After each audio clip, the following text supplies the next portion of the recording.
За манай нэвтрүүлэгтээ хөдөө аж ахуйн бирж хөвцөд компани хамтран ажиллаж байгаа.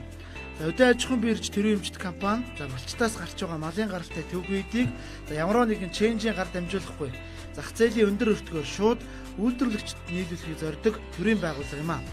За энэ удаад хөдөө аж ахуйн биржээс малчтад зориулсан за нэгэн шинэ үйлчлэгийг нэвтрүүлсэн байна. За энэ нь малчин мал худалдаалах гэж байвал хөдөө аж ахуйн биржийн цахим хаяганд орж шууд бүртгүүлж арилжаа хийх боломжтой үйлчлэг юм аа. TV5 телевиз маань шинэ хөдөө төсөлгээд маш сайхан төсөл нэвтрүүлэг хэрэгжүүлж байгаа. За энд бол хөдөө аж ахуйн бирж маань хамтран ажиллаж байна. За тэгээ энэ удаагийн нэвтрүүлгээр бол бид ер нь хөдөө аж ахуйн биржийн бас малчид руугаа хандсан одоо шинэлэг ямар ажил хийгээд байгаа юм бэ? За малчин дээрээ одоо яг тэр түүхийн эдийг нь зах зээлийн үнээр яаж хүргэх боломжтой вэ гэдэг чиглэлээр ярив.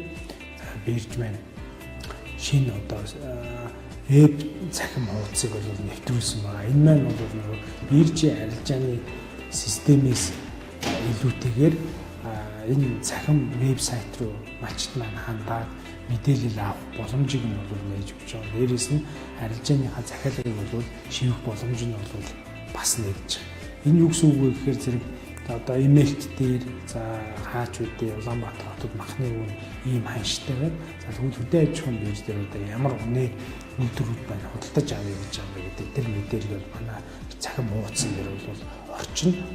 Тэгэхээр малчт маань тэндээс мэдээлэл харж агаад за биржид хандаад энд мэдээлэл оруулах ийм эрхийг авах юм бол арилжааныхаа захиалгыг оруулахын боломж нь олно гэж.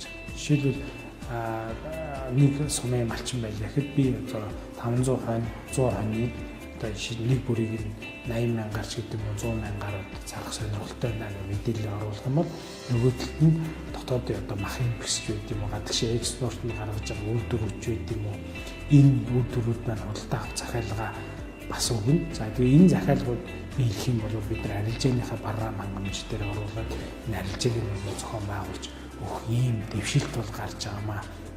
Тэгэхээр зэрэг та бүхэн маань одоо интернет орчинд байх юм бол суман дээрээс ч гэсэн интернет ашиглаад хөдөө аж ахуйн биржийн цахим хуудас руу ороод энэ мэдээллийг бол авах боломжийг нь бид нар нээж өгч байна.